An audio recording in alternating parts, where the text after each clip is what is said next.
اولاد کی تربیت کے لیے 40 اخلاقی اور عبادتی نکات۔ والدین کو یہ بات ذہن میں رکھنی چاہیے کہ بچے کی تربیت کے لیے مذہب سب سے بڑا یاور و مددگار ہے، اور بچوں کی تربیت سے متعلق نکات اور باریکیاں اتنی زیادہ ہیں کہ اس کے لیے ضخیم کتابوں کی ضرورت ہے۔ پھر بھی والدین کی توجہ دلانے کے لیے اس بندہ ناچیز نے کوشش کی ہے اور 40 نکات اکٹھے کر کے آپ کی گوش گزار کرنا چاہتا ہوں، بالخصوص ماں اس ویڈیو کو، ان نکات کو غور سے سنیں تاکہ بچے کی بہترین تربیت کر سکے۔ اولاد کی تربیت کے لیے اخلاقی اور عبادتی 40 نکات یہ ہیں جو روایات سے اخذ کیے گئے ہیں، جس میں سے پہلا یہ ہے: تحفہ دینا ہو تو پہلے بیٹی کو دیا جائے۔ نمبر 2، بچوں سے بچوں کے انداز میں کھیلا جائے۔ نمبر 3، روایت ہے کہ اپنے بچوں کو ان کے رونے پر نہ مارو، کیونکہ ان کا رونا کبھی خدا تعالیٰ کی وحدانیت پر گواہی ہے، کبھی رسول اللہ صلی اللہ علیہ وسلم پر گواہی ہے، اور کبھی ان کا رونا ان کے ماں باپ کے لیے دعا ہے۔ اور نمبر 4، روایت ہے کہ اپنے بچوں کو بوسہ دو، کیونکہ ان کو بوسہ دینا بہشت میں درجات کی بلندی کا سبب بنتا ہے۔ نمبر 5، بچوں کو پہلے سلام کر کے ان کی شخصیت کو اہمیت دو۔ نمبر 6، بچوں کا ان کے بچکانے کاموں پر مذاق نہ اڑاؤ اور ان کے کاموں کو احمقانہ نہ کہو۔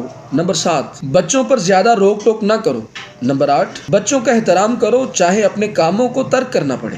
نمبر 9، جو وعدہ کرو تو اسے ضرور پورا کرو۔ نمبر 10، بچوں کو عادت ڈلوائیں کہ بڑوں کے کمروں میں اچانک داخل نہ ہوں، داخل ہونے سے پہلے اجازت لیں۔ نمبر 11، جب بچی 6 سال کی ہو جائے تو اسے نامحرموں کی گود میں نہ بیٹھنے دیں۔ بچیوں کو نیم اور یا کپڑے پہنانے سے پرہیز کریں۔ نمبر 13، بچوں کو نماز کی طرف رغبت دلائیں۔ نمبر 14، بچوں کو ڈھیٹ نہ بنائیں۔ نمبر 15، دوسروں کے سامنے بچوں کی بے عزتی اور ان کی ڈانٹ پھٹکار نہ کریں۔ نمبر 16، اپنے بچے کو نیک اور صالح بننے کے لیے ہمیشہ دعا کرتے رہیں۔ نمبر 17، بچوں کی جائز خواہشات پورا کرنے کی کوشش کریں۔ نمبر 18، بچوں کو با ایمان بنانے کی کوشش کریں۔ نمبر 19، بچوں کو سچ بولنے کی تلقین کریں۔ نمبر 20، ڈرا کر تربیت نہ کریں، کیونکہ ڈرانے اور دھمکانے سے بچہ نفسیاتی مشکلات کا شکار ہو جاتا ہے۔ نمبر 21، بچے پر نوازش اور محبت نچھاور کریں۔ نمبر 22، بچوں کو گناہوں سے نفرت کروائیں اور نیک کاموں کی ترغیب اور شوق پیدا کروائیں۔ نمبر 23، 6 سال کی عمر سے بچوں کے بستر الگ کر دیں، چاہے وہ 2 بہنیں ہی کیوں نہ ہوں۔ نمبر 24، بچے کو آزادی سے گھر میں کھیلنے دیں، لیکن باہر کھیلنے پر اسے مناسب باتیں سمجھائی جائیں، لیکن ایسا بھی نہ ہو کہ اسے گھر میں قید کر دیا جائے۔ نمبر 25، بچوں کے سوالوں کا ضرور جواب دیا جائے، حتیٰ کہ وہ مطمئن ہو جائے۔ نمبر 26، بچوں کے لیے ائمہ علیہ السلام اور انبیاء کرام علیہ السلام کے چھوٹے چھوٹے وقتاً فوقتاً واقعات سنائے جائیں۔ نمبر 27، اگر بچہ شرارتی ہے تو مطمئن رہیں کہ وہ بڑا ہو کر بہت ذہین نکلے گا، بس اس کی شرارتوں کو برداشت کریں اور کوشش کریں کہ اس کی شرارتوں سے کسی کو تکلیف نہ پہنچے۔ نمبر 28، بچوں کو 7 سال کی عمر سے نماز کا پابند بنائیں اور 9 سال کی عمر سے روزے کا پابند کروائیں۔ نمبر 29، بچوں کو قرآن مجید سے انسیت دلائیں اور کوشش کریں بچے میں جتنی صلاحیت ہے اس صلاحیت کے مطابق بچے کو چند صورتیں یاد کروائیں، یعنی حفظ کروائیں، کیونکہ قرآن نور ہے اور نور جہاں آ جاتا ہے وہاں پر شیطان کا گزر نہیں ہوتا۔ اور قرآن مجید کی ہزارہا خصوصیات اور صفات میں سے ایک خصوصیت یہ ہے کہ قرآن مجید حفظ کرنے سے انسان کا ذہن قوی ہوتا ہے اور انسان کی غیر معمولی ذہانت ظاہر ہونے لگتی ہے۔ اسی لیے ماں باپ بچے کو قرآن مجید پر چند صورتوں کو ہی صحیح حفظ کروانے پر توجہ دلائیں۔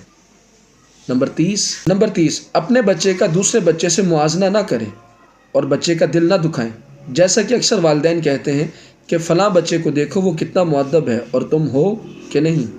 نمبر 31، 5 سال سے کم تر بچوں کو یہ مت کہیں کہ تم جھوٹ بول رہے ہو، کیونکہ اس عمر تک کے بچوں کو جھوٹ کا نہیں پتہ ہوتا، بلکہ وہ یہ سمجھ رہے ہوتے ہیں، جو وہ دیکھ رہے ہوتے ہیں وہ یہی سمجھ رہے ہوتے ہیں کہ یہی ہو رہا ہے، وہ اپنی طرف سے بول رہے ہوتے ہیں، انہیں آہستہ آہستہ سمجھایا جائے۔ نمبر 32، اکثر بچے لفظ موت سے ڈر رہے ہوتے ہیں اور اسے آسان انداز میں سمجھایا جائے اور اس حقیقت سے آشنا کروایا جائے۔ نمبر 33، بچوں کی چھپی ہوئی صلاحیتوں کو ابھارا جائے اور ان کی حوصلہ افزائی کی جائے۔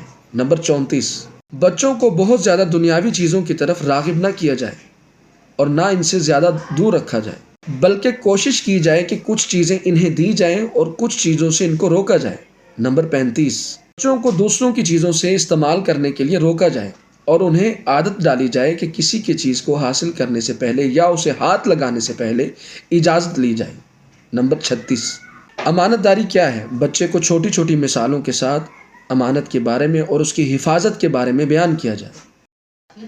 مثلاً بچہ کسی کی پینسل یا کاپی لیتا ہے امانتاً، تو اس کی حفاظت کیسے کرے اور اسے واپس کیسے کرے۔ نمبر 37، بچے میں نظم و ضبط اور وقت کی اہمیت کی عادت ڈالی جائے۔ نمبر 38، مائیں بچوں کے کھانوں کی فرمائشوں کو اتنی اہمیت نہ دیں کہ بچہ فقط مخصوص اور چند غذاؤں کے کھانے کا عادی بنے، کہ اسے باور کرائیں کہ تمام غذائیں خدا کی نعمت ہیں اور اسے ہر کھانا کھانے کی عادت ڈالیں۔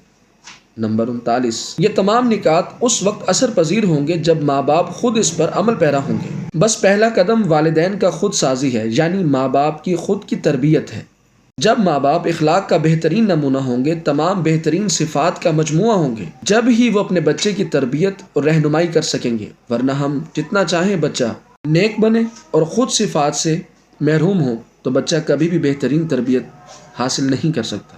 نمبر 40، بچوں کی تربیت اور ان کو واجبات کی تعلیم دینا والدین پر فرض ہے، اور جو والدین ان فرائض کو انجام نہیں دیتے تو ائمہ علیہ السلام نے ان والدین کو ناپسند فرمایا اور ان پر ملامت فرمائی ہے۔ بس ہم سب مل کر یہ کوشش کریں کہ اپنے بچوں کو تعلیمات اسلامی کی روشنی میں تربیت کریں تاکہ وہ محب اہل بیت علیہ السلام بنے اور وہ اپنی دنیا و آخرت کو بہترین طریقے سے سنوار سکے، اپنے دین اور مذہب کی تبلیغ کر سکے اور اپنے والدین کے لیے بخشش کا ذریعہ بن سکے۔